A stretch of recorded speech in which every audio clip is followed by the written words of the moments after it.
April Rise Committee meeting to order. The time is 6:05. Can we have a roll call, please? David, Present. Nicole, Here. Daryl, Present. Helena, Here. Chelsea, Here. Crystal, and Addie. Here. Okay, the next thing is the approval of the February meeting minutes. The meeting minutes were presented. Does anybody have any correction of the meeting minutes? No, okay, no correction requested. The meeting minutes will go ahead and be approved. Okay, the agenda has been provided to everybody. Are there any requested additions or changes that anybody saw? Nope. Okay, hearing none, the agenda is approved as presented. Okay, and then we'll go ahead and turn it over to Maggie. Hi, thank you. Thank you all so much for being here tonight. I just wanted to do a quick moment of housekeeping first. I know we skipped March, but March, we are back. We will have the same schedule for May and June. We will take July off in alignment with our school board, and then we will be back again in August. I know we are starting a new school year next year, so if anyone needs any support, wants to relook at the schedule, has any concerns about their commitment for next year, it is a 2-year term, but if you have any questions or concerns about that, feel free to chat with Danny or I, shoot us an email, anything. We just want to make sure we're supporting you as we look towards next year. It is a very busy time in the Estacada School District right now, and I wanted to invite all of you. We would love if you're able to make it to our Career Technical Education Night on May 8th. It is the Friday before May break, but it was the best time that worked with the high school's busy schedule. We would love to have RISE committee members there as RISE committee members, but also as community members. This is a really cool opportunity for students in our career technical education programs to interface with our community and industry partners, show some projects that they've been working on. This is also a great opportunity if you have high schoolers or current 8th graders, incoming high schoolers, to have them explore some of the programs as well and see what programs and classes might be of interest to them. And then our industry partners are going to start doing some recruiting and looking at their potential workforce. So we're really excited to have that. We have a community partner that will be providing some free food. Thank you to the Barbecue Barn for sponsoring that. And should be a really positive community event. It is our first annual, so we would love to have your attendance there. And if you know anyone that is an industry partner or has an incoming high schooler, if you could encourage them to attend as well, we would love to have folks show up. So that is May 8th at 6 p.m. in the high school commons, and then we'll be touring our CTE classrooms. And should be a good opportunity for you to see some of the work in person that the CTE classes are doing as well. So that is a big one coming up. And then, of course, we have our spring play that is starting tomorrow, a lot of spring sports, and then graduation as well. And we have our Kinder Connection tomorrow. So we are very excited about that. We have, last I checked, 89 kindergartners registered for kindergarten, which is an absolute record for us.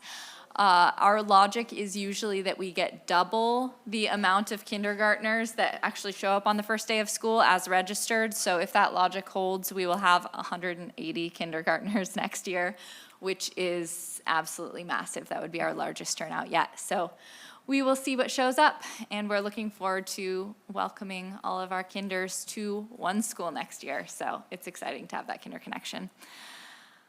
That is our school district update, and I'm looking forward to getting into more conversation with you. Awesome. Okay, so we will go ahead and then move on to the first agenda item, which is the parent and student experience survey. Yeah, so I have some data for you. Our parent and student experience survey, we also have our employee experience survey, just for a little bit of history. This is our 5th or 6th school year administering this. We do it twice a year, every single year. It's really helpful because we're able to track data over time because we're asking the same questions every single time. And we all create action plans around our lowest scoring survey items. And we've seen some movement, so I would love to get your thoughts, especially, like, we are in the midst of building our action plans right now. So your feedback would come at a pretty good time, because we haven't solidified what we're gonna do yet to address our lowest scoring items. So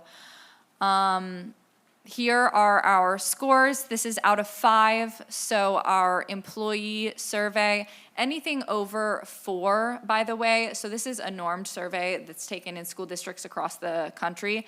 Anything above 4 is like really extraordinary. Districts aim for a 4. A 4 is a pretty good benchmark. So we're happy that we're there or close to that. In employees, we have a 4.16 right now. That is down 0.01. So we're happy that we're holding ground pretty well, although there are some opportunities for continued employee engagement. In students, we are not at that 4.0 yet, so we really want to go there. And I'll talk about some of the areas that we're struggling with, but we did see a 0.03 increase from the fall, and that is the 3rd consecutive year that we've been seeing gains in that. So we're going in the right direction, but we're definitely not there yet. There's some room for growth. And then in parents, we are really excited about this. We got a 4.07, that was a 0.16 increase. This is from last year. So this is our biggest year-over-year increase in our parent survey. I do want to note, just in the interest of transparency, that we would have liked to see more parent participation. In the fall, it seems like we get really good participation, and then in the spring, I think folks are, it's near the end of the year, so we would like to see more participation. But the comments from parents were really positive. This is a time of a lot of change and struggle that we're enduring, so to be able to get these relatively good scores means a lot to us. But let's dive into some of the feedback. So here's what our students are telling us. These are our top 3 items district-wide, and then our bottom 2 items. So they're enjoying specials and electives, which is great. I believe learning is important at my school is high, which is just lovely. I mean, that is just at the core of what we do. And then I believe my principal is a good leader, which is a really wonderful one, to feel like the leader in their building, a person that is holding them accountable for behavior, is someone that they can go to and that they can trust. We know that having an adult you can trust in your building is a really protective factor for students. So the fact that they are telling us that is meaningful and is good to hear. Our 2 lowest scoring items, these items increased, but they are still our lowest scoring items. So we saw improvement in these items, but we still need to do better. I like going to school each day is a 3.52. This is one that as we get to the older grades, middle and high school, we see that start to drop. At our elementary level, it's pretty positive, and then the older our students get, the less engaged that they get in school. And then this other one we have been working on for so long, and we really struggle with it. So I would love to get insight on this, but I feel students are nice or show respect to each other at my school. This is one that we have built action plans around pretty much every single year. And again, we are seeing growth in that area, but it's still lagging, and it's a really hard one to address. So I'll pause there. I also want to point out the number of responses we got is great. Like, we got almost our entire student body. So this is a really good sample size, but I'll pause there and get your feedback, any questions you have. I have a question on the second one. I feel students are nice to show respect to each other. Mm-hmm. Can you give an idea as far as the elementary, middle, high school, where each of those stands? Is one higher than the other? Or is it more prominent at the elementary level versus the high school level? Great question. This is our lowest or second lowest scoring item at every single school. Okay. Our middle school is where we see that struggle the most. But I would say within 0.1, it's our lowest scoring item at our elementary schools. And then it's our second lowest scoring item, I believe, at the high school, and it's our lowest scoring item at the middle school. Okay, so it's pretty status quo across the board. Yeah. Okay. It's definitely higher at the elementary level, but it's one that they have built action plans around as well. I will say our middle school has had some of the lowest scores, and they have seen the biggest increases, though. I think they saw a 0.2 increase in this. So again, there is growth. They are making progress. They are trending the right direction, but it's not where we need to be. So, I have a question. yeah. The action items that you guys have had previously, have they been targeted at all towards, I guess, like bringing parents into the conversation? Just as a parent of a middle schooler, I feel like he tells me a lot of stuff that never comes into the Tiger Talk. And it's just like a lot of like, yay, which is awesome. Yeah. But then there's never like, hey, this is where we need you to partner with us at home. Like, for instance, my daughter goes to Rivermill, and after spring break, they were having a lot of behavioral issues.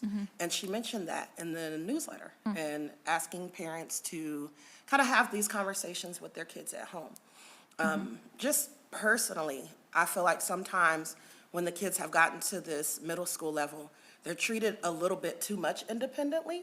Yeah. And a lot of the information is being given to the students and expecting the students to share that information with their parents. And of course, they're not, especially when it's putting them in a negative light. Yeah, our students are not always the best messengers of this information. I totally agree.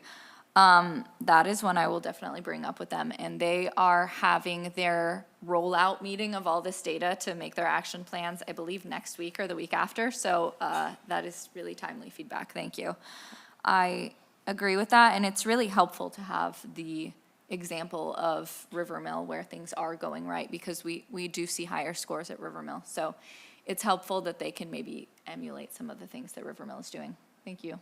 Yeah, I can reiterate, the high school, actually, when there's, a consistent concern or issue, it is communicated out in the weekly newsletter as well. Like, for example, the cell phone policy, when things started to uptick, it was sent out to please remind your students and have that conversation. So I agree with you. There has to be the positive and the negative in order to be successful, so. And I think it can be really hard. We've heard this quite a bit, that the transition from elementary to middle school can be really stark. In elementary school, you're so tied in and partnered with as a parent, and then there can be such a stark contrast in middle school. So, thank you. Real quick. Yeah. You said y'all have, this has been a low score, which that's where I see the bullying and stuff. Yeah. So have your action plans been like putting the onus more on the parents, educating the parents, having them trying to hold them responsible for what their child is doing at the school? Just getting them more involved, kind of partner with them. I think one of the things that we have struggled with, and that's why this feedback is good, is we have struggled with, do we do something that's totally within our control, like doing something within the schools, because we can't always control what happens outside of our school walls and the conversations that go on in the homes. So I don't think we have really built action plans around that in the past, but hearing this feedback and seeing that this item is so persistently low, like, it's clear that we need to take the work further than just what's happening within the halls of our school, because we know that what happens at home creeps into the classroom and creeps into our hallways. So I agree that partnering with our schools to have more consistent messaging that supports families and having those conversations is needed. Like having more education Yeah. on how you're treating others and how it affects, offering that to the parents, maybe to come with the children and learn Yeah. to have more things like that. Because, like you said, you can't control outside the building, but a lot of this stuff is passed because of, and no disrespect, lack of education in that. Yeah, Starting from the parent and passing it off to the kids. yeah. So, At my, I'm a nurse, and at my job, I have to take quarterly behavioral standard classes. It's like a click-through, it's like a slideshow, and it just is like a impromptu, and then you click on it, and it gives you how would you respond in a situation? or in this type of situation. It's like a little interactive, or you can even go as simple as just like a slideshow that you send out on the Tiger Talk.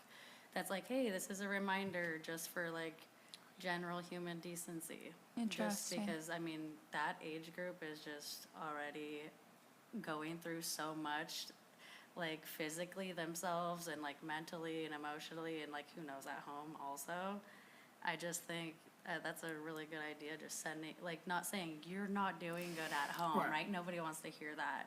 But more of a, you know, if, you know, a parent sees it and they're like, oh, that's kind of like, yeah, I want to show this, or they don't know how to Yeah. like give that message to their child, or they don't feel maybe confident in the way that they can deliver it, then that's just kind of like a guidance tool for them, or like a teaching tool. Yeah. And then when I was in junior high in Estacada, my class was pretty rough, and we had a lot of bullying and stuff, and we actually had speakers come out to the junior high and talk to us, pretty frequently. And they were younger adults that, you know, had either, you know, gone through a tragic life experience, or just are like a motivational speaker, you know, to just somebody else other than the teachers you see every day that, you know, like, oh, I hate her, or I don't want to listen to my mom, or, you know, you get cliquey in junior high too. And putting everybody in the auditorium to hear the same message at the same time when it's not coming from like their superior like school, I think I mean, it worked for me. I can remember to this day what the guy looked like. I don't know his name, but I could tell you what he looked like. And everybody afterwards, we were all kind of like talking about it. And, you know, just like little things like that I think since COVID, we've kind of lost touch of like community gathering. And I think that's kind of what might be going on here. These kids have nowhere to gather or to like build relationships with each other than whoever you've known since you've been here, or whoever's in your neighborhood that you can click up with, or sports-wise. Other than that, there's not really. I'm also really interested to see starting next year, all of our students will be with all of their peers. Yeah. So the middle school won't be this place where River Mill and Clackamas River come together, and we're really What interested age to groups see. are going to the junior high now? None. Or, like grades, like 5th, 6th, and 7th? Nope. So we're Okay. doing K2 at River Mill and 3-5 at Clackamas River. Okay. And so we'll have 6-8 still at the middle school. Okay, Yep. I wanted to say one more thing to piggyback off what you said. Yes, I'm a nurse also, and each year we, I actually teach we call them PMDB. We teach. What is it called? PMDB. Okay. That's, the population I work with is veterans. So each year we teach our staff on interacting, understanding your population, and who you're working with, interacting with that population. And so annually we have to take that. And it also helps us with employee issues.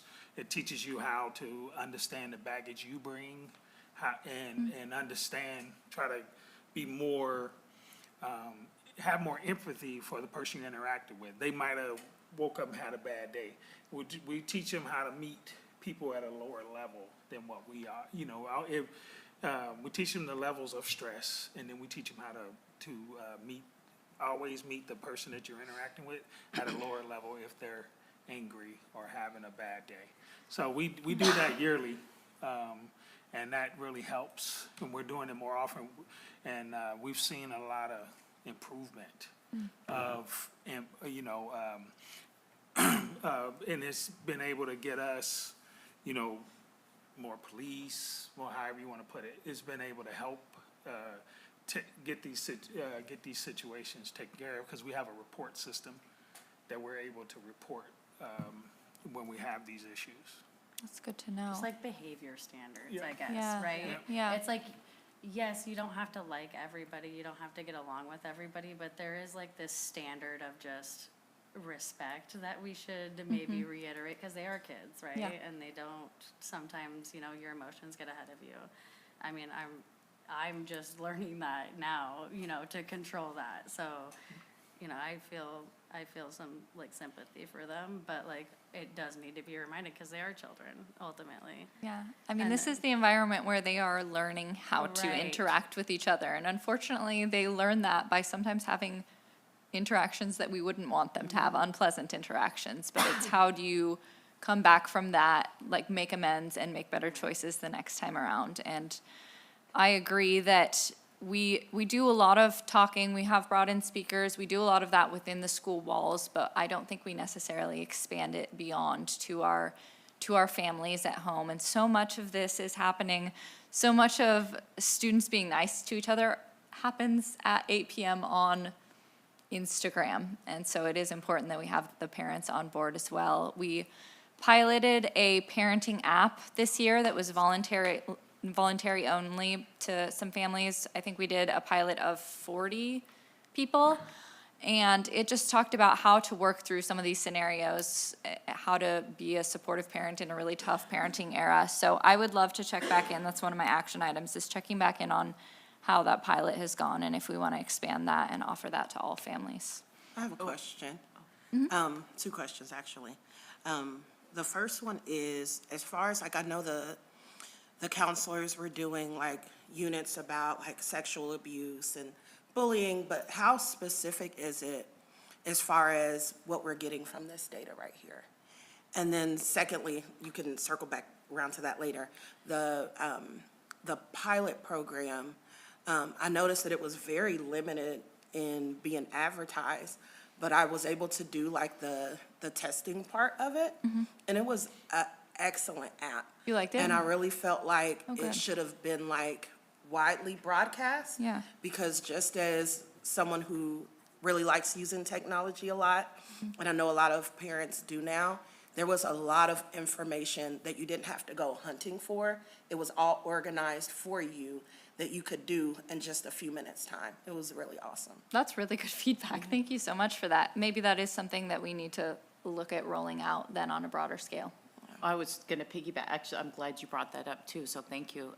Because I was wondering, with that app, is there a way of incorporating, and I mean, the kids need to learn what they need to learn, but is there a way of incorporating a study unit that would, you know, utilize that parenting app, and the kids have something that they can work with their parents on, essentially like a homework assignment kind of idea is what I was wondering.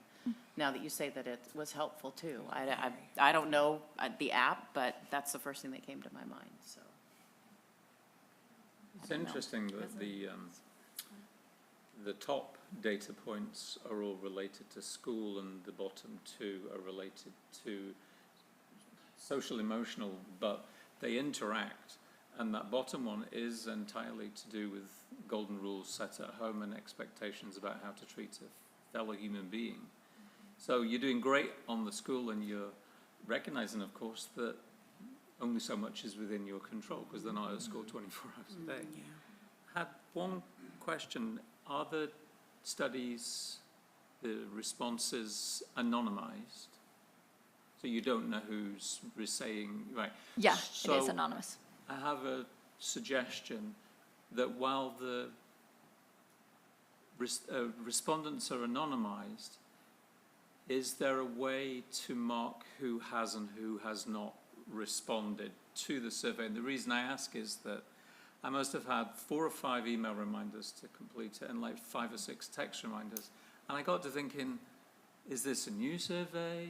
Did I not complete the first one? And it's a bit like when you get a reminder to pay a bill so many times, but you know you've paid it 3 reminders ago. You start to switch off, and that becomes a bit of an ingrained habit for the next reminder that, it's just another reminder. Yeah, we unfortunately, because it is anonymous, the third party that administers it, we don't have a way to segment out the people that have already taken it, so that is a bit unfortunate. So the parent survey, we text it out to you. The student survey is administered differently. We sit them down in class and say, hey, you're going to complete this survey. At the younger grades, it looks a little different. The questions are simplified. They have smiley faces, frowny faces, medium faces, and teachers are a little bit more hands-on in helping them through that. So that's what it looks like. So student survey response is great because we have them captive in our halls and can get them to take it. Parent response is tougher to get that turnout. Is there any way we could organize an event around it to kind of have that captive audience? We, in the spring, we have conferences, so we had computers out and try and steer people that direction. We actually get really good Spanish-speaking family responses because they are with the translator, and the translator literally takes them over to the computer. It is a little bit tougher to force other people to do it. And then in the fall, the one thing that we do need to change is sometimes it has fallen during an event like football games, and we can get people in that way because there's so many people that show up, and sometimes it doesn't. So I do think we need to be more prescriptive about our timing in the fall. Because, yeah, being at an event is ideal to get them to take that. It's also, I don't know if you've experienced this, you've taken it, I don't think it's super mobile friendly. And so that is feedback that we've given to our survey administrators is most people are taking this on their phones, let's make it as easy as possible. So, I do it on my laptop, so I didn't It's know that. better than the conferences app on the phone. oh, PTC Oh, that fast. was terrible. That's, I feel like it's sawing your leg off. Yeah. One It's good thought feedback. I had, because it's something I kind of went through with my elementary school age child recently, is that when they're in elementary school and something happens between their friends, it's a lot easier for them to go tell a teacher. Something happens, there's a resolution, or they get a talking to. If it escalates, parents are called, parents are told. In middle school, I feel like kids are less likely to tell on their peers Yeah. or get someone in trouble or talk to somebody about it. And if you're not a parent that's asking all these questions, you don't know what's going on. And then you find out some things that are going on at school and you ask, well, what's being done about it? Well, nothing. The teachers don't do anything about it because no one's telling. And those teachers that are seeing things, or if they're seeing things, it's not getting dealt with. And so I feel like when this is anonymous, that's when they're able to tell, like, this is kind of not working, or this, things aren't happening that should be happening, or, so yeah, I feel like also letting or helping teachers reach out to students, like when things are happening, like what can I do for you, for me to be a trusted person for you to come to tell that something's going on, because I feel like especially middle school age, they're not gonna wanna tell you unless you kind of dig, or you know, you go to them and say, hey, what's happening? So true. And that's something that we struggle with sometimes. It oftentimes seems like it builds up and it builds up until it comes out in a burst and we find out that a student has been dealing with a situation for months that we And most we of the didn't know time, about. there are signs from friends or teachers see, I don't know. Yeah. There are, I don't have middle schoolers anymore. Are they using their Chromebooks regularly on a daily basis? Because I wonder if there's a way that maybe could be incorporated, for example, if, you know, if a kiddo is having issues, if there's a button on the Chromebook that they can click so that they can say, you know, I need some help, or I need to talk to somebody, that would allow Yeah. them to be anonymous to a certain degree, but they can track who is actually doing that, and then nobody would know. Well, I know, that's a really good idea. I know we have the resource Safe Oregon, which is how you can report bullying and threats of violence and all those things. But even lower level bullying issues can be reported through Safe Oregon. I'm wondering, I would be surprised if we have that bookmarked in our Chromebooks, and that would be an easy thing for us to do, is to make it really easy for kids to access. So Even if it's Thank just you. something that gets sent to the teacher, or somebody that can kind of filter Yeah. through and be able to have a conversation with the student and see if there really is something, or did they, you know, because sometimes you just never know. yeah, the nice thing about Safe Oregon is the principal gets a message immediately that there was a Safe Oregon thing filled out, and we're held accountable to answering and resolving that complaint quickly. Are the So- kids aware of this? Because this is my first time hearing about it. Yeah, This we've sounds tri- like an awesome resource. We've tried to get the information out there. We clearly haven't done a good enough job. Yeah, it's available for students and parents, community members. It's in English and Spanish. I believe you can text into it, but the website's really accessible. and it's anonymous unless you want to put your name in there. I will say, sometimes we struggle because we get these anonymous complaints and we don't know how to follow through because we don't know who gave it, and it can be tough, but you can put your name in if you want, and it's a great way to report things. We get them all. I would tell you at my job, we have a report system for like safety events or when like if a patient is angry with you and you get into that, we're able to report that. And so we have a board that looks at that and makes a decision, like if we put a flag on a person or we're able to educate that person of, hey, this behavior is not accepted. We do have anonymous on that, but we also able to educate staff on if you put anonymous, okay, we will know, Yeah. but we won't know where to start. We can't working. follow up with you. Right. Yeah. But if you had maybe that, you said that Oregon, maybe on the Safe Chromebook, Oregon, like you yeah. were saying, maybe there is an action button that you can report on the Chromebook. So if it was on the Chromebook and they went home and they told their parents or they found out, the parent could say, hey, we really need to report this. Yeah. And the parent could assist the kid, or even maybe you give parents a way, educate parents a way to get on there and report. Because a parent would probably be more likely to say, hey, you know, you have the kids come home and tell the parents, and the parents can get on that, they, you know, maybe you can educate them more and they can start reporting on there. Yeah. Yeah, we just sent out a message today with the link to it. We need to do continued messaging on it because it is a really, really easy tool to report concerns, and we take it very seriously. Like, our superintendent, we all see it. So we can easily follow up and move it up the chain of command if it's a very serious threat, or say, well, hey, this is a middle school or a River Mill issue, the principal's gonna follow up on that one, but it's a great tool. And that'll help, I think that tool could help you even get better numbers on the bullying. Yeah. I mean, long as people are educated, you know, why that resource is important.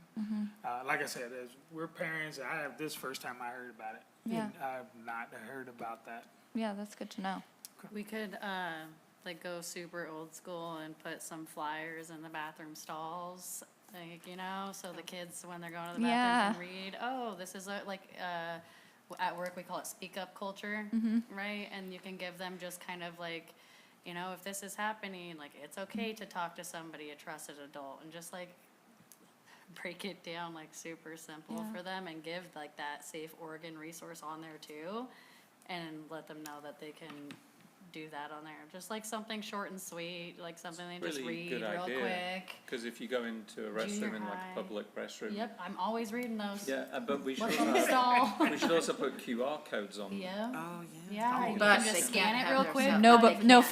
phones. No phones. Big, yeah, like a phones. tear off. Dang it. That's the QR downside code. of Oh, that like, one. like the phone number. You Yeah, can like instead grab of the, the phone like number, grab it's the a email QR address code at that the they can bottom, take. like old school, you Take know? home. Like, We take do it have back. the posters in the bathrooms for, 988, the crisis line, but we could definitely add that alongside, because I think those are two important resources, whether you feel like you are a danger to yourself or if you feel like someone else is a danger to you. Those are both resources that they need to I even know. think putting it in the stall inside, because then, you Yeah. know, nobody's seeing you, like, take that information and going like, oh, they're gonna be a narc or whatever, you know? Yeah. Because I think that's part of the issue, is feeling like you're, you know, tattling. and Yeah, then it's being uncool. The retaliation part of it, you know? Nobody wants to be a snitch or whatever Yeah. when you're that age. Speaking of Bettina as well, we attended the QPR course. I would encourage every parent to be empowered with that knowledge, because it can happen to anyone at any time, and being able to cope with that is a really important thing. Next year, this is a side note, but I would love to talk with this group more about it as we move forward. But next year, we will be implementing some suicidality and mental health screenings in our schools. This is the first time we've done anything like this. Every student will have the opportunity to take it. They can opt out if they feel uncomfortable. But this is going to be a big change for us. We have a responsibility to follow up the resources if students indicate concerning symptoms. So we really want to educate our community on this because it's a sensitive topic, but we think it's really important that we identify students that need additional support. I would say if you start educating now, you probably get a better Yeah, yep. response. I mean, I know, kind of early, but at least, over the summer, maybe send a newsletter out Yeah. and educating, parents on that. Yeah, Good because advice. that'll be something, because in the field I'm in, we have those tools. Yeah. And we have, social workers, or we have mental health waiting if they need to jump in and help and things like that.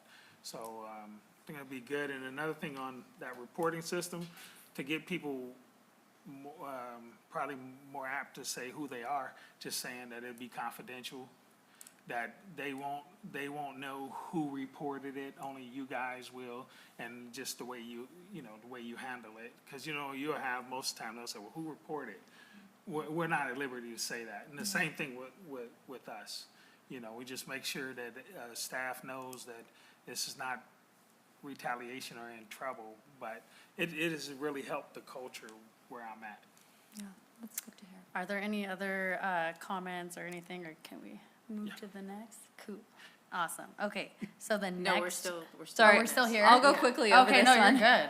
You're good. Parent survey Thank you. I didn't even realize responses. the slideshow wasn't over. Really quickly, parents, number one, I'm treated with respect at this school, which is really good to hear. I feel comfortable approaching school administration, and I believe my child's learning is a high priority. Like, those are all things that we really want our families to feel, so it's good that the majority are feeling that way.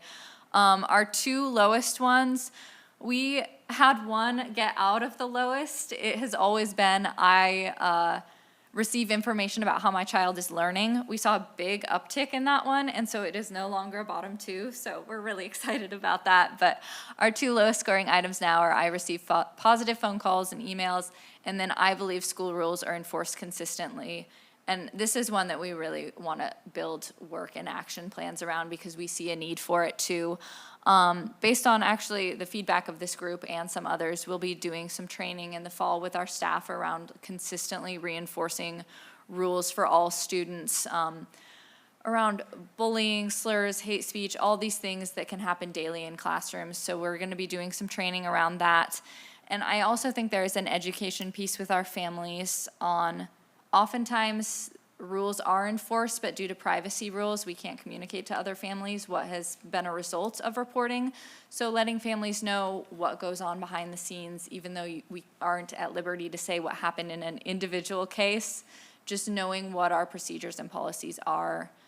I would like to do a better job of communicating that to families because it can be tough when we get something reported, but we can't say what the follow-up was because we have to protect a student's privacy. So those are a couple of things that we have in the works right now, but we're excited to really focus on this, roll out our handbooks really well to kids, let kids know what the expectations are, and then just really consistently hold them accountable.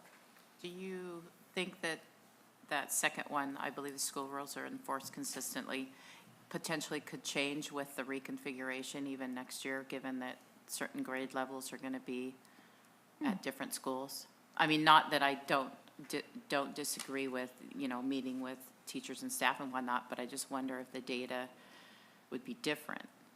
Yeah, I don't know. I think we are hoping that having all kids at all schools will build more alignment. We're aligning our handbooks a lot more, our behavior expectations a lot more. So I'd like to think that it will help. All students are getting the same set of rules and expectations, and they have the same group of peers the entire time. But I can't say for sure. No, but I we're know. excited. I do think it'll bring better alignment. I wish there was a better response with the parents, though. Yeah, that response rate is tough. We like to have around 500. In the fall, we get more. In the spring, it really drops. I would like to chime in as somebody who has taken this survey as a parent and then became a district employee.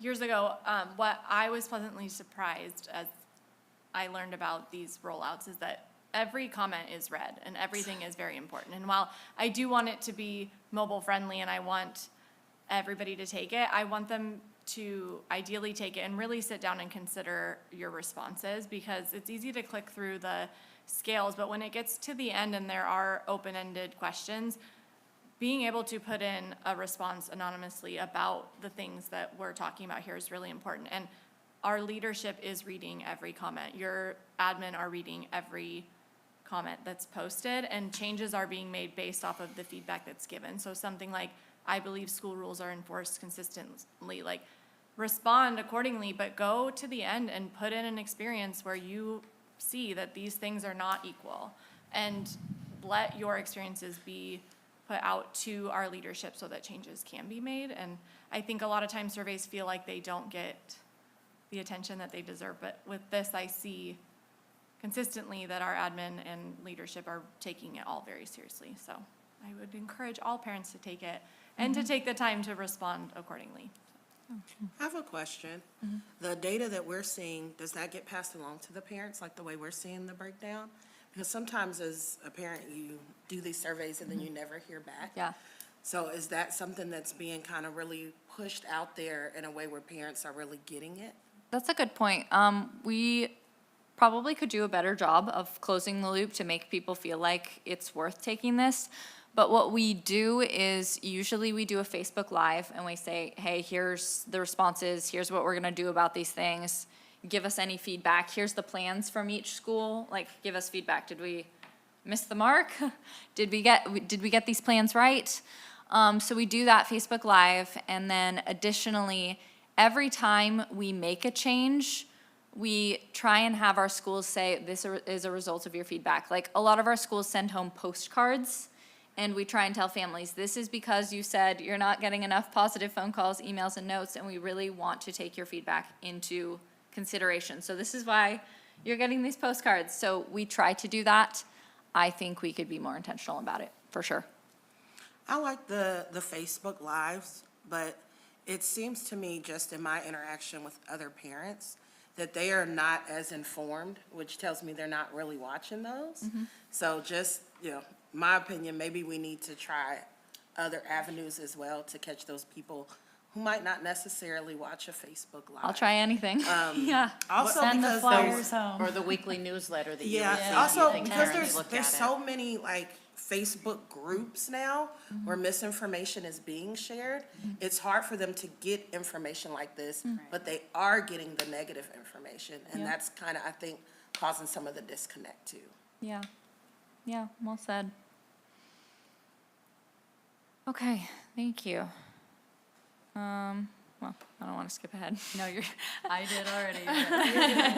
Okay, now, the next item, which is the middle school outdoor school. Yeah, we would love to get your thoughts on this because we are kind of branching into something new. We decided to take a new direction with outdoor school.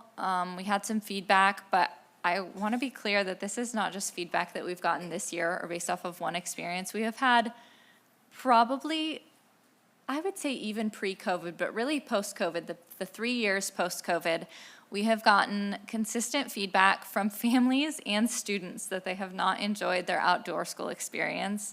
And it has been such a wild range of things, but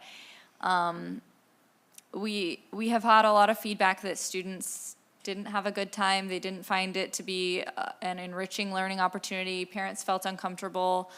And this is not all. Some students have had a great time, so we still want to maintain this concept of outdoor school because I'm sure so many of you, myself included, have like really wonderful nostalgic memories about outdoor school. And it is so valuable for our kids to connect with nature and connect with each other in this like radically different way. But the outdoor school experience that we've had the past few years has been really tough, and I would say it has damaged some families' trust, some students' trust in our school district. So we're looking at an overhaul because we have a beautiful local community. We have so many wonderful parks and nature and camps around here. And we have a really knowledgeable staff. We have some staff members that have facilitated outdoor school themselves in the past before they came to the Estacada School District. We have a lot of staff members that spoke up and said, like, we would love to create a curriculum and a program and a plan for our school district that is unique to Estacada. So we truthfully don't really know what next year is going to look like yet. What we do know is it's not going to look the same as it has looked in the past, but we are still going to have something that is local, that is run by our staff, and we want to get feedback. Has the school board or the school district thought about partnering with Eagle Fern Park? No? So Okay. there is it's called camp? Eagle Fern Camp. It's Yeah, right by so- Eagle Fern Park, just here locally, and they do a summer camp, every year, a couple of them, and they do, kids groups by age, and they have cabins up there, and the facility is really nice. They have a gym, they have their own staff. It was the first time I'd ever been there, like fully down in there, and I was really surprised at how, like, nice it was, and it wasn't, I mean, they were all adults, and they were, it wasn't a bunch of kids It is mentoring Christian-based, that's the kids. only. I do know, Danny, can you speak to this? I do know they mentioned one local camp that they said was not big enough to facilitate all of our sixth graders. I'm wondering if that's it, but it's worth Yeah. looking into. It did How- get mentioned at the school board meeting, and we did jot it down as like an opportunity for us to use it as a visit. I don't collaborate think with it's them. quite big enough to hold that sixth grade class as a whole. That's but- what I was wondering, is how many Yeah, kiddos. but are if in we transition into something where we're taking more of a day trip, like the cabins wouldn't necessarily be used, so, but partnering with them for their main gym areas and what they have available would be wonderful. Our sixth grade group next year, just worth mentioning, is going to be absolutely massive, too. Yeah. Okay. It is one of our biggest sixth grade groups ever, so. I would also maybe suggest partnering with the library. I know that, for example, we're Bee City USA, and I know that Kalika Stanton and Merrick are very involved with the library in that regard too, and, utilizing their library and their volunteers and staff as a resource could be beneficial to that too. Cool, I okay, have a question. yeah. I thought I saw in the email that the overnight aspect of it was being taken off the table. Yeah. We that's will right. likely be removing the overnight That aspect. was really disappointing for me. Yeah. Just because of the fact that when you guys did the overnight school, it was taking technology out of the equation altogether. And a lot of those kids came back really excited to see that, hey, I can survive without my phone or a tablet Yeah. or watching TV. My son was playing like board games and card games. And I was just like, wow, because my husband and I were like, because we're not from here. So this was our first experience. I'm not sending my kid overnight. I'm not gonna be able to talk to him. Like, we were really like, I'm not with it, but all his friends were going. And so he was like, please let me go. And it was such a positive experience. So for me to take that part out of it, where you can get them away from some of the things that cause some of the issues that we're seeing in that survey, that's so important. And so I know, like, you guys are saying we're taking it out, but I'm just wanting to put that out there to maybe reconsider it. Because I think, even though there were some parents that were like, I don't like it, I think that if we maybe had more communication, more even just education around what we're trying to do, then maybe you can get parents more and more, even just asking parents like, well, would you like to chaperone? Could even help. Because I Even a think day it's such an opportunity. important piece. It would be really sad to lose. Yeah, that's good When feedback. I was, my outdoor experience, we didn't do the program. We were taken to the one at the end of Springwater, Metzler, Oh, yeah, MacGyver. Metzler, yeah. We were taken there, and it was overnight. I think it was 2 nights. Granted, we were separated, Eagle Creek, River Mill, and the grade school. But all of River Mill got to go, and I know that the girls were all in the woods, and then the boys all stayed like in the big field that way. And they brought not vendors, but like speakers to do all the teaching of the wilderness and all that stuff. And, it wasn't fancy. We were in tents, no airbeds or anything, but it was a lot of fun. And I think, it is very disappointing that it's like a hard, I think we're getting rid of that, because that was a big part of it. And even if we did something where it was like, because times are different, boys go to one camp and girls go to another, to keep that separate, it still would be something worth looking into before we fully say, like, this is. And I mean, the table. churches do it. So I don't understand if churches can do it, why we can't figure it out in order for us to do it. And if we keep They it trust local- churches, I Yeah. feel like they can be able to trust the schools. We trust our kids with you guys all day long, almost all year long. Yeah. So I think that there is maybe some education and some encouragement, but I just feel like that is a bad move to take it away. Okay, that's good I think feedback. we should Yeah. steer away from like the church aspect of it, because we do have Well, families that aren't I was just religious, giving but- that as an example. Yeah, Just saying, but like, if people can I- trust the churches, I then why don't- can't you trust your school district? But I think that's a problem. People don't trust churches. Well, And I think. from, and I mean, maybe just like- this is not just in hyperbole, consensus, though, you know but what I mean? one of the rumors that was going on was about our family values not being respected.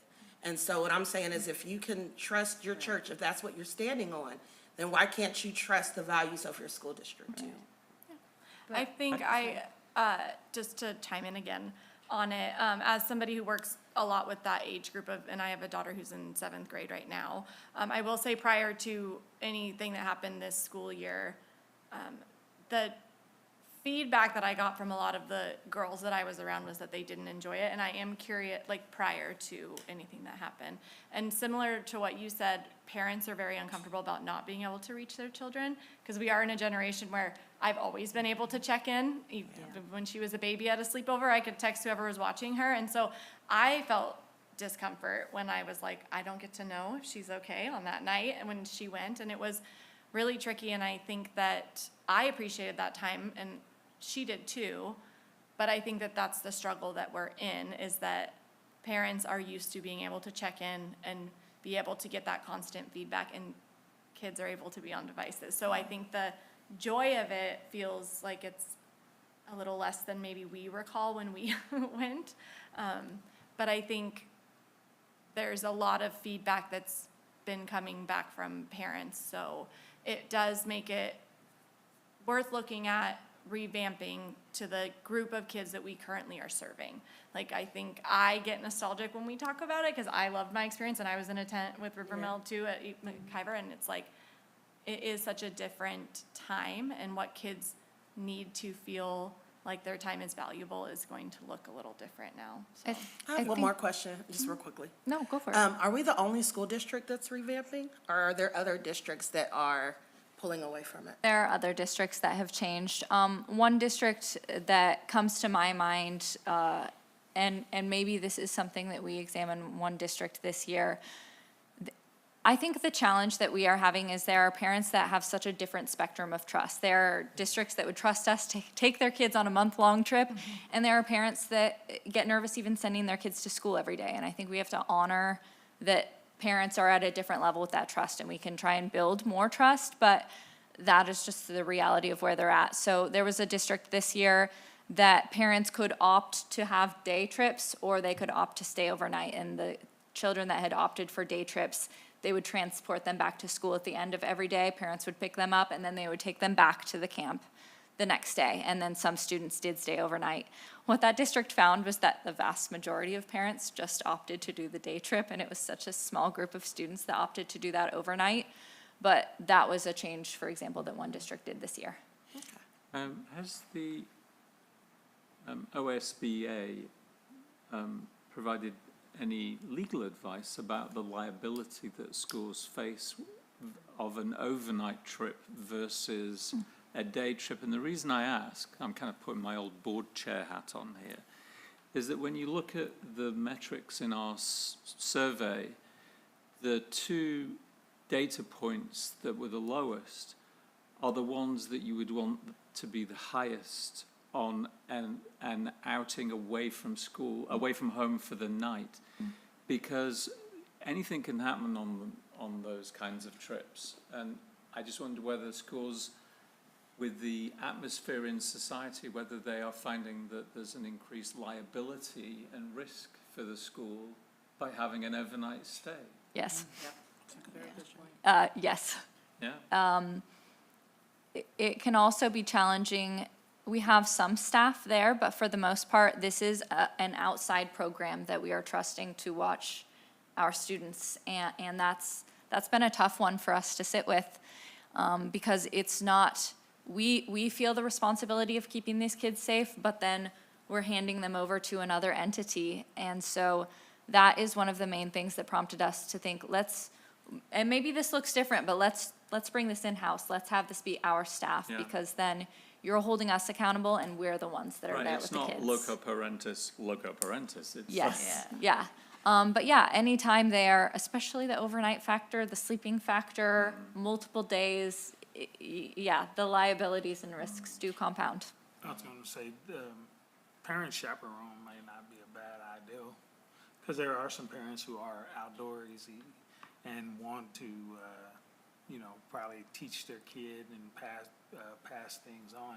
Yeah. But I think a chaperone aspect of this may be good, because my daughter is very disappointed, because my son came back and told her about it, and she's like, oh, yes, I get to do our school, and I would be even more worried, because she's a young lady. Yeah. But he had a great experience, but maybe the chaperone part with parents, maybe they'll feel a bit better if they knew that it's gonna be other parents there and things like that. And if you did make it local where your teachers were part of that, that may be, may look better.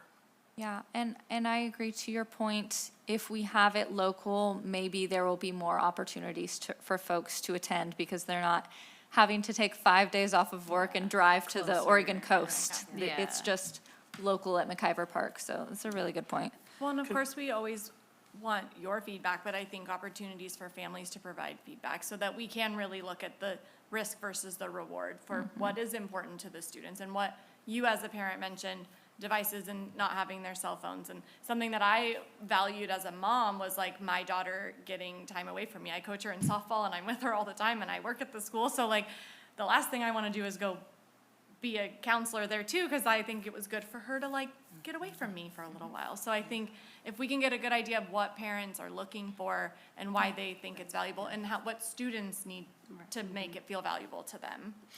Or Then- send a survey to the parents on their ideas of outdoor school. I would say outdoor school, we felt like, oh, I guess that was what it means to be from Oregon.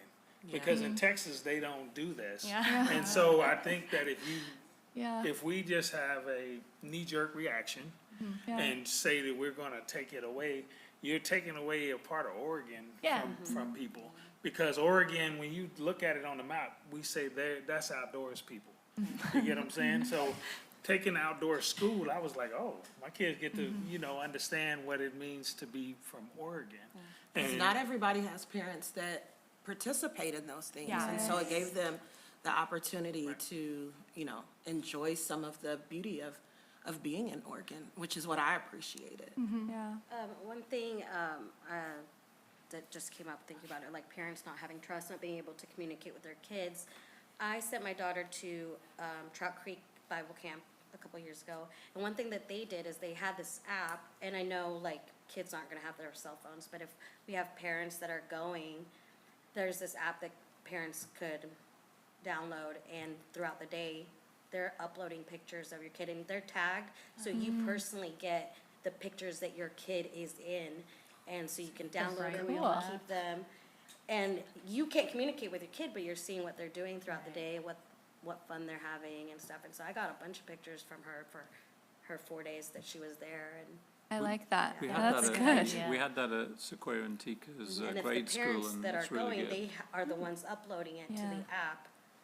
We keep the kids from having technology and parents. That's what the Aware. Tiny Timbers uses for Mila. If there's a picture of her think during it's the called day, Owl they'll take a something. picture and it like alerts me, and I can look and see if what her and her friends were making that day, or if she was sitting at story time.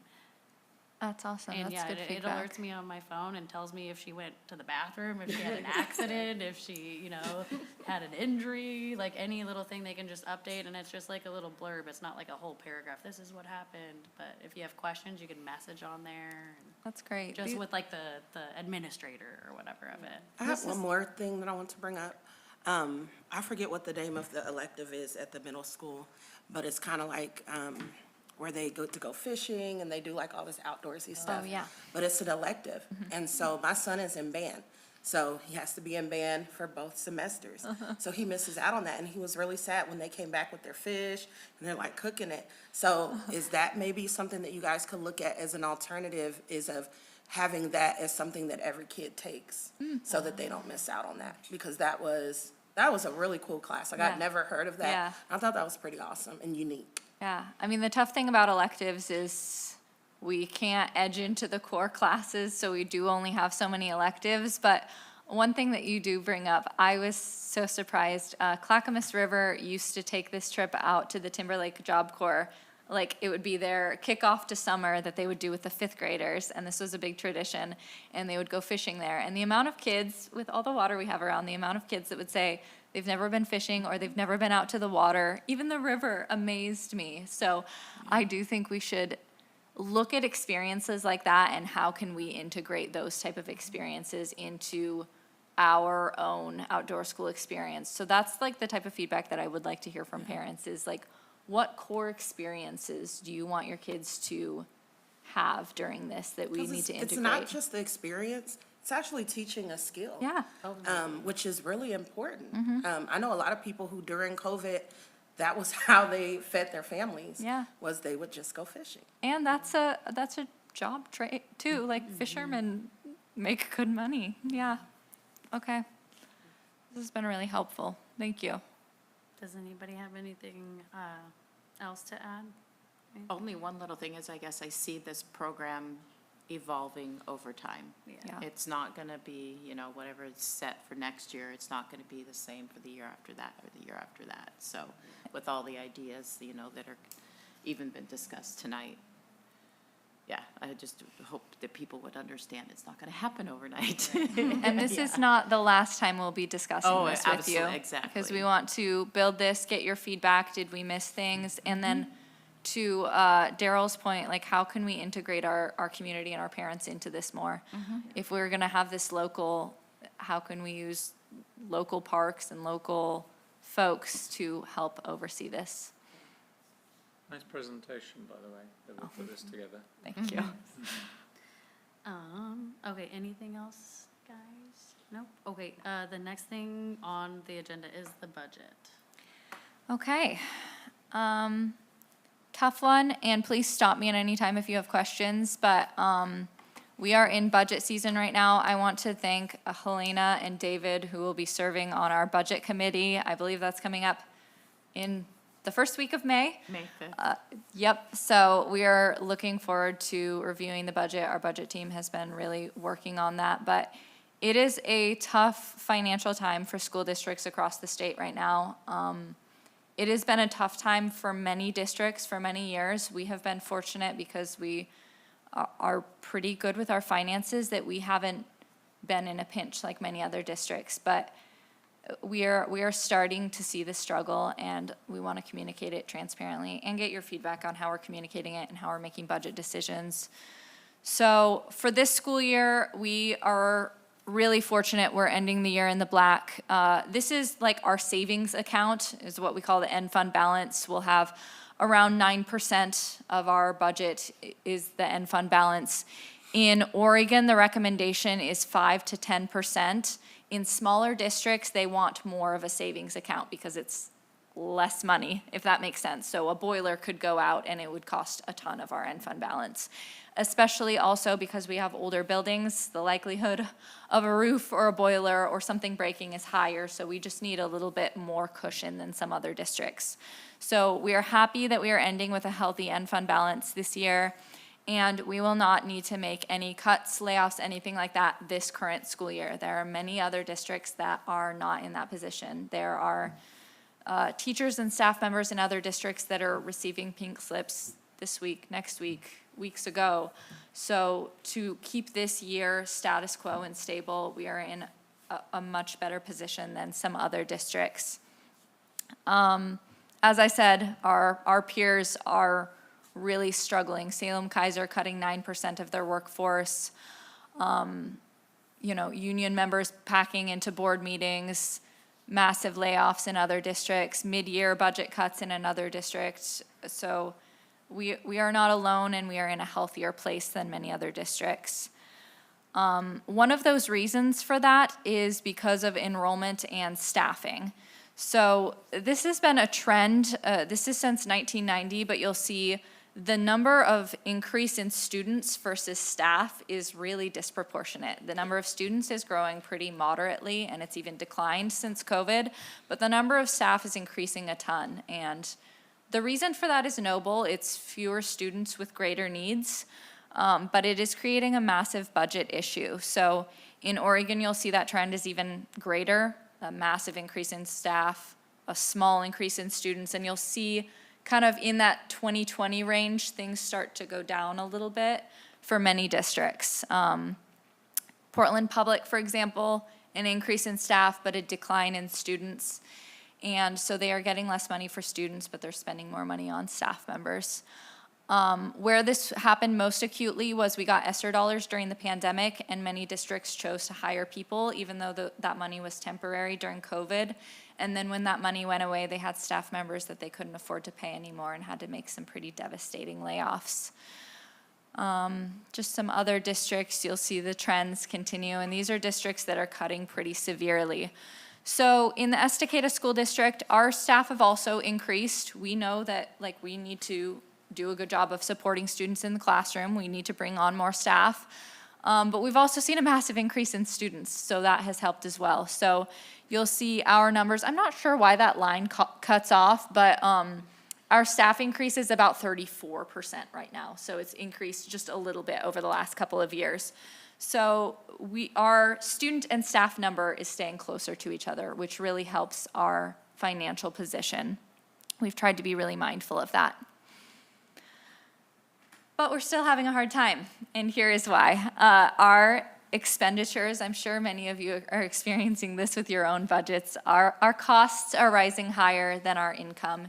Even though our income is rising, you'll hear a lot that Oregon schools are getting more money than ever before, and that's true, but we are also having costs more than ever before.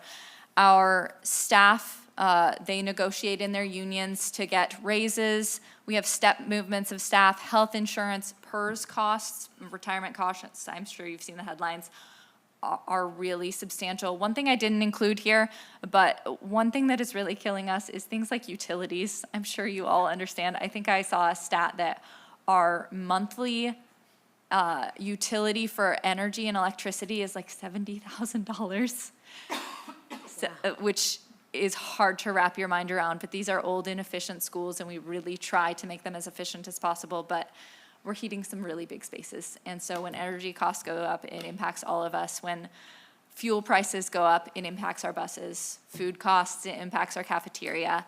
And so our revenue is just not keeping pace with our expenditures. Our costs are growing 2 times as fast as our revenue. So we have a 3.3% gap, which is about $1.9 million that we will need to address for next school year. Again, this is a much, much better position than many other districts. We're really grateful for that. But it is because the cost of maintaining our current services, not adding anything new, not doing anything fancy, but our current services, the cost is just going up. So we need to have a conversation about what this looks like in our district. Where do we right size? And we are fortunate that it's not going to happen this year, and that it is going to be a small amount, but it does need to be addressed. So here's what we're committed to as we make these tough choices and have these tough decisions. Funding the classroom first. As we're looking at these cuts, we feel pretty confident that we will not be laying off teachers, increasing class size. We're committed to a 25-to-1 staffing ratio at the elementary level and a 30-to-1 ratio at the secondary level. That will not be changing next year. So again, we are in a much better position than many other districts. We're going to continue to prioritize special education and inclusion in the classroom. That is a core commitment of ours. Safety, we're always trying to advance safety. We're moving our high school front office up to the front of the building as we speak to improve safety, security, and screening. So those are things that we're really committed to. And then just continuing to maintain our facilities as best we can. Unfortunately, our schools cost more to maintain and fix because they are old and in need of investment. And then technology, and we're really dedicated to keeping our career pathways invested in. We don't want our kids to bear the brunt of this. So those are our core commitments. We will have more information coming out over the next weeks and months. I just wanted you in on the early conversation so you understand why when you hear about cuts, even though our district is growing and we're getting more money, I wanted you to understand why it's happening. And then we can have further conversations with you about where those cuts are going to come from and how that's going to impact kids. I know it's a bit of a sober conversation. Again, we are in a better place than other districts. We will get through this, but we want to have you all at the table understanding. So I'd welcome any feedback on the cuts and also just how we can have this conversation with our community. I know school finance is really complex. We want our community to have an understanding of something that is pretty heavy and confusing. So, yeah. I hate to say this, I don't think it's time to ask the community for a bond. We need it more than ever, but the perception, and use the word understanding there, that there isn't the understanding there to be able to accept a bond. It's just would be folly to put energy into that now when it's very, very unlikely to get accepted. Good feedback. And, you know, this table is some of our strongest supporters, and if even our strongest supporters see that it would be challenging to pass a bond, your words carry weight. Just as we are struggling to balance our budget in the face of rising costs, every household is facing that same challenge. I'd like to piggyback off of what he was saying. Do we, or are we in the starting stages, or do we have any ideas about how we are going to continue to support the growth, knowing what we know with this? Because, like I said, the bond thing is, you know, to me, Yeah. I agree with Yeah. what he's saying. So what are we looking at here? Because I'm asking because I have two kids at River Mill, and I park on the side, kind of like in between where the high school is, and they have like that huge green space, and the teachers are sending the kids out, and they're running, they're having a good time. And the thought came to me is like, eventually, this is gonna go away because there's just gonna be those, Portables. the mobile classrooms. Yes. And what a sad thing. It really broke my heart, just even looking, all those trees, all the grass, the flowers, the kids were playing tag, there were kids reading. Like, how do we go forward in supporting without taking that away? Because that's one of the things to me that makes this school district unique. Yeah, it's tough. One thing that I also think is so valuable is our elementary schools right now, like, they know every kid by name. Our secretaries know every kid by name, and as our elementary schools continue to get larger, as all of our schools continue to get larger, that's not gonna continue to be the case. And I hate to say this, but there is no meaningful way to address the growth without a bond. The only way we can address it is continuing to put in portables and to continue to kind of move populations around like we're doing next year to help balance it. But to build a new school, the absolute cheapest school building that we could possibly build at this point, you're looking at maybe $50 million, like 50. There's just no way that we could budget that with donations, with sponsors, saving, pinching pennies. It's just not feasible. Bond is required, the data don't support it. That's the sad thing. I was saying, how you're breaking the budget down, maybe, because I can tell you, using older buildings and equipment, your costs are gonna be high. Yes. If somehow you guys could say, hey, look, I mean, again, I think a bond is becoming more difficult. But if somehow you guys could show that these costs would be less in the long run, you would have, then continue to trying to maintain old equipment that eventually you can fix and fix until you can't fix anymore. And then what? So, yeah, this may be a bad time to do a bond, but I don't think you have any choice, because if you continue to, eventually, some of this stuff is going to be past their lifetime. Yeah. And so that's going to even cost more when you're forced to do it instead of doing it before you're forced. So somehow to be able to explain that with having a discussion of the budget, going and talking to families and sending that information out saying, hey, this is our budget, and this is why this is, have a budget where you show where costs would be different if you had newer items compared to what you're currently using. Because I'm telling you, eventually, you can fix as much as you want, and eventually it's gonna be done. But I That's a think good the point. issue is that, like she was saying, everybody's feeling it. No, And so I think trying to ask people who are feeling the same pressure to say, hey, let's open up our pocketbooks even more, is just, and it costs money to run a bond campaign. I just think it would be kind of frivolous at this point. But the other thing I can tell you too is, a lot of times we think we can't do stuff. I still see the malls full. I still see, maybe you don't need to eat out every day. Maybe how important is your kids' education? Maybe you don't need to go get those brand new pair of jeans. People are still spending. The mall's not. Maybe outside of our community. Yeah. But we do have like a huge population get of it. people below the I get poverty level. And I think that's where a lot of the issue does come in at, is that I don't know if our population at this time would be willing to support that. Yeah, Can but we the table this, and then when you guys have the budget meeting, maybe we could get we can get an update about how things look? Yeah. So we can know more in depth, because we won't be there. We'll have a however that- whole budget document. It's lengthy, it's not light reading, but I would, No, stop. I don't want that. I would love to send I do it, not and want there's a that. cover page that summarizes it. It's like the quick reads version, so I will send that to all of you, and please ask me any questions you have. Real quick, I Yeah. was supposed to be on the budget also. I didn't. Oh, Yeah. I think, Yeah, do we talk- still have a We vacancy? have 7. We're Yeah. full that I'm Okay. aware of.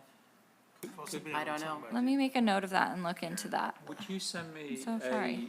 an invitation to that meeting? Because I didn't hear anything Okay, about it. okay, that's until good to know tonight. also. Yeah, I will connect with our budget office about both of those. Does anybody have anything else? No? Okay. All right, Oh, you said anything else? yeah. Sorry. No, you're fine. I like that, sorry. Okay, our next meeting will be on May I 27th. do have something. Oh, you do? Yeah. Stop. I thought you were joking. No. You are, Daryl, you're grounded. Okay, May 27th, 2026. at he's thir- not. Are you serious? Oh my gosh, okay.